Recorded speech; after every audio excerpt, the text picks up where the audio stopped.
Hey everyone, welcome once again to my channel. My name is Arun Tukral. I'm a life and a leadership coach. And today, what we are going to learn about is what are the challenges which are faced by new managers or even young managers who are just new to the system. And if those things are not clear to them, that how to overcome those challenges, they might continue with them as they grow and then it becomes their habit. And they never realize that even though they have become a people manager, they are still doing things which are not relevant and giving the right outcomes as expected from them. And due to which they remain as an average manager and they continue to thrive in that journey. But today, in this video, what we are going to learn about is what are some of the challenges, particularly the new and young managers face, and what are the ways to overcome them.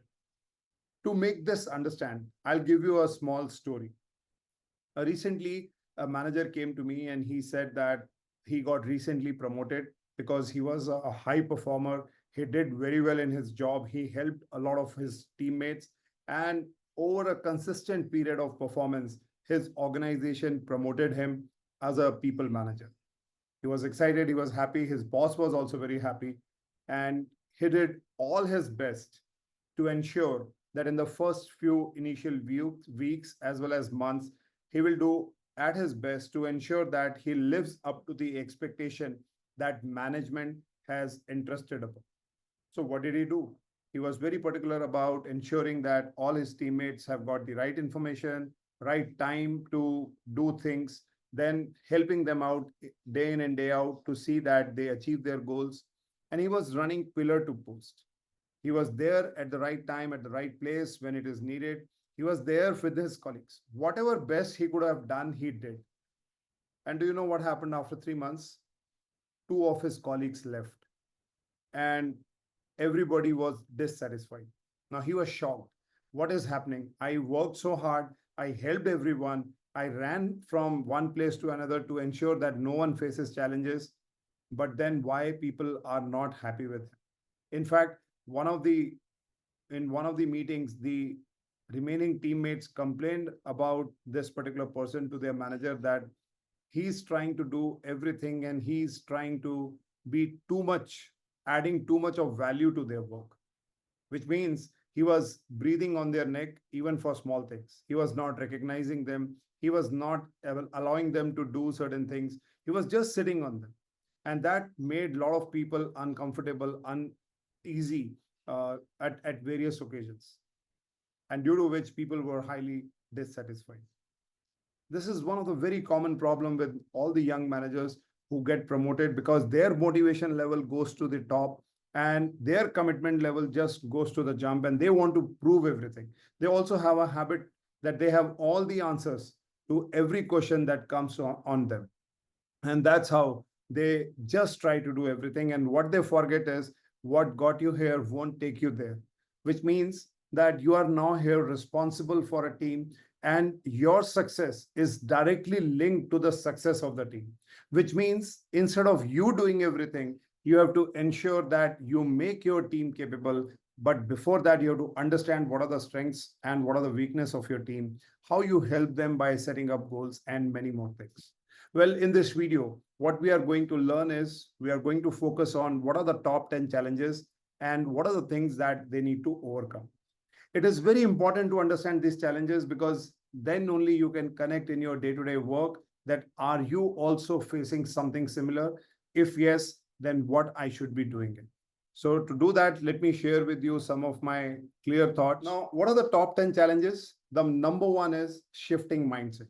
If you look very closely, when a new manager is promoted, they have a mindset of doing things by their own. As I just gave you the example, they are just trying to do everything on their own because their focus is more about that how I can show them, how I can be nice to everybody, or how I can cover up most of the things that are given as a task to the person. So here, what is important is you have to work on shifting your mindset from an individual contributor to a people manager. Now, what does it mean? It means that you have to see what each person is capable of because you have got promoted, and that's how It is now your responsibility to ensure that your team achieves the objective. So change that mindset. Withdraw yourself from doing everything. Look at what people are doing and how you can make them better in doing, how you can make them effective. Because as a people manager, what is important is you have got one very important resource, that is your time. Second is what you are going to help them with, the time that you have got. So how you allocate your time between people, that which team or which person needs more time, which person less time, and what are the interventions that you are going to do as a manager so that you can help that team mate to perform better. So change that mindset that you have. The second is, as I said, building and leading a team. Being an individual contributor, you may have done wonders, but now it's time that you have to build a team. In building a team, first thing is you need to go and sit with your team one on one, understand what are their strengths, understand what are their motivation, what are they really looking up to, and then think about it, that how you are going to help your team to achieve those tasks, achieve those important goals that can help you to plan activities and actions that will give a lot of ideas. So let me give you an example. Let's say you have a teammate who has been taking a lot of effort, but he's not able to achieve results. Now, when you go to that teammate, understand where he's getting stuck. Because if he's getting stuck in spite of a lot of effort, which means there is something that is not clicking and he's demotivated. Help him to understand, first of all, what are his challenges. Is it a skill issue? Is it a will issue? If it is so, try to work on it. This will not only help him to become better, but also a motivation comes to him. Likewise, you try to see each team member and then bring them together and talk about challenges your team is facing. What is the vision of the team? And you need to communicate that very often. What are the common targets that you're going to achieve? What are the common goals that you have? What is the short-term goal that you have? And that's how, when you help individually each one of them, you are indirectly influencing them towards you. And then from there, you start showing them the big picture, and that's how they will be thriving in their role. Next is delegate effectively. As I said, being an individual contributor, you are highly obsessed with that, how you can achieve results, how you can deliver results even in adverse conditions. But now, since you have become a people manager, your core role is to see that which are the people who are doing well, which are the people who are already developed, who are fully performing. Once you understand them, start delegating the work, which means some of the important tasks and the work which needs something very special attention, start allocating that assignment to a particular person whom you feel has the capabilities to do. This will solve a lot of problem. One, you will be coming out of the day-to-day operational work, and simultaneously you will be able to focus on very important tasks. Because one of the challenge that all new managers face is time management. They try to do everything, and because of which they just jump on everything, and that's where they forget one of the asset of a new team manager is to delegate effectively. Number four, as I said, time management, because you tend to do everything. So far, you were just a single person who was doing work for yourself. But now you have been entrusted upon the work of 5 or 7 people. And everybody gives you a call that I need this help, I need that help. And then if you do not delegate, you are definitely going to mess up with time. You ask any manager today who has spent like 6 months into a new role, and you say, what is one thing that you are missing? And he'll say that probably I'm missing a lot of things because of my time management. I don't have time. And the biggest reason of not having time is that they fail to delegate. And why they fail to delegate? Because they want to keep everything close to their chest. They want to do everything, or they want to show that why they have been promoted to meet that expectation. They just keep doing work.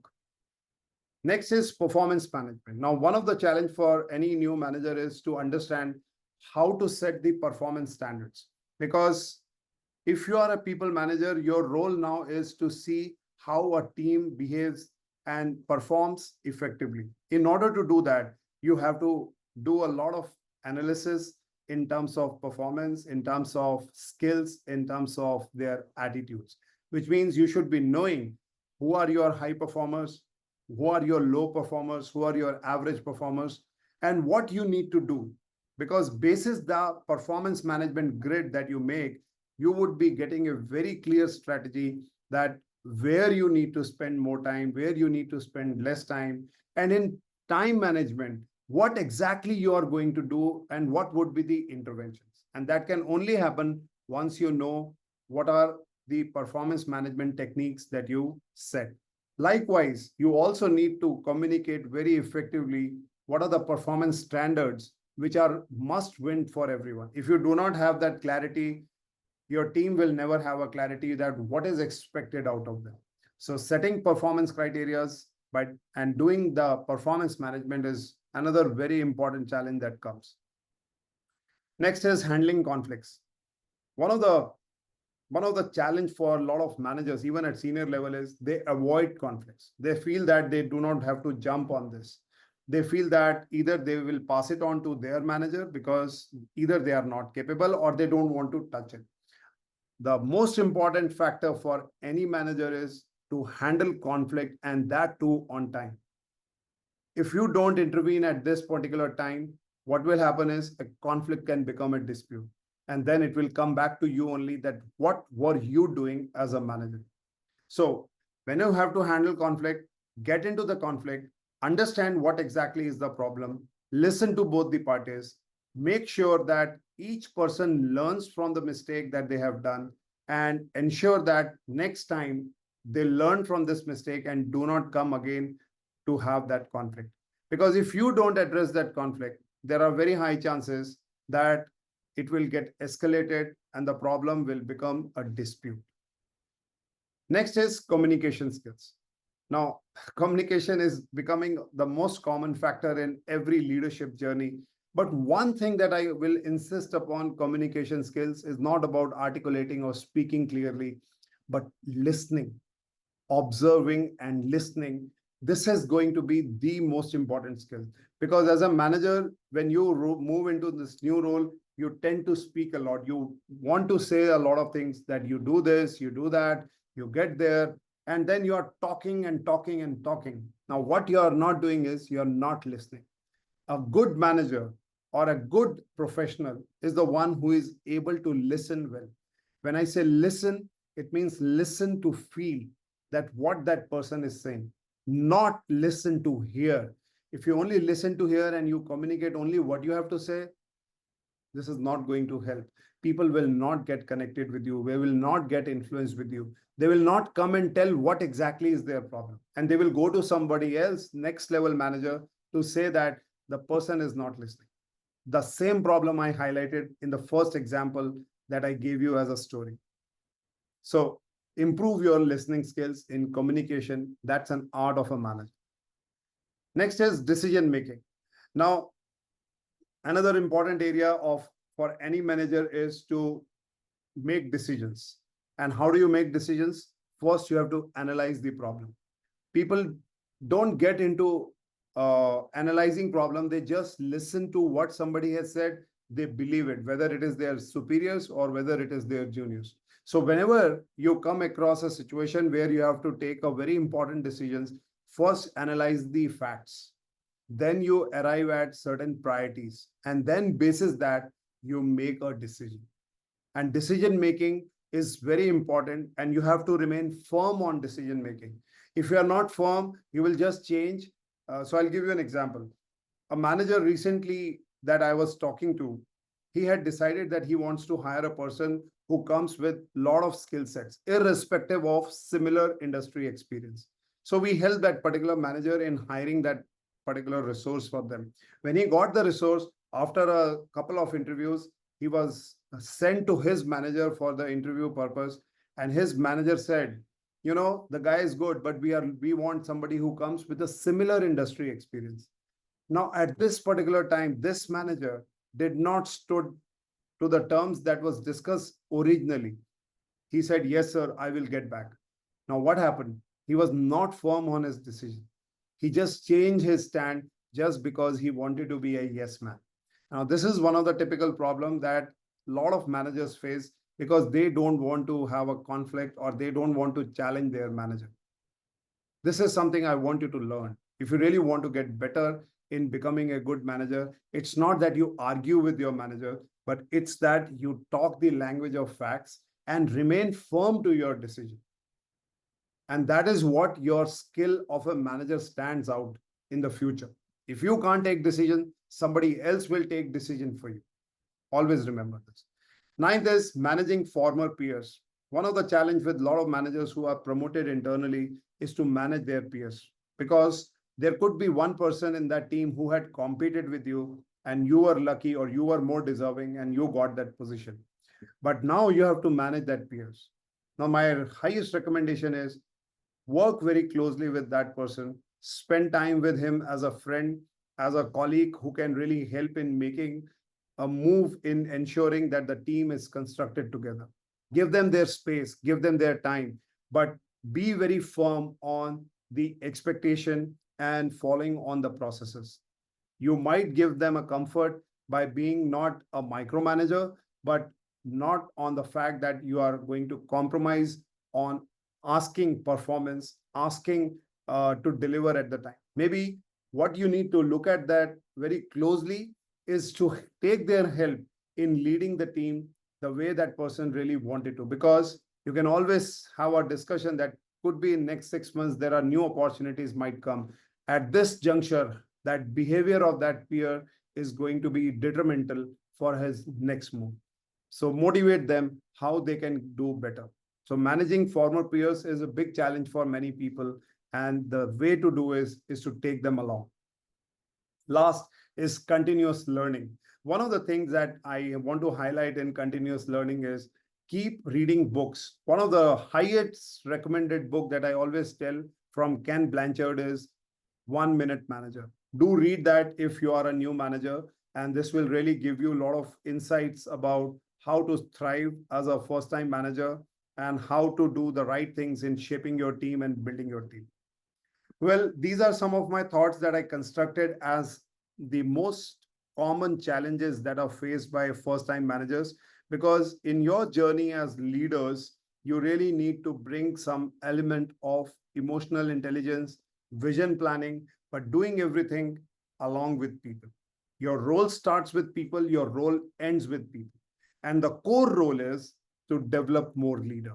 And that can only happen when you work closely with them and when you give them charge to achieve bigger things. Well, thank you so very much for watching me. And if you really like the video, do go through and do share your thoughts, your comments, if this was of some help to you. Thanks a lot. Thanks for watching me.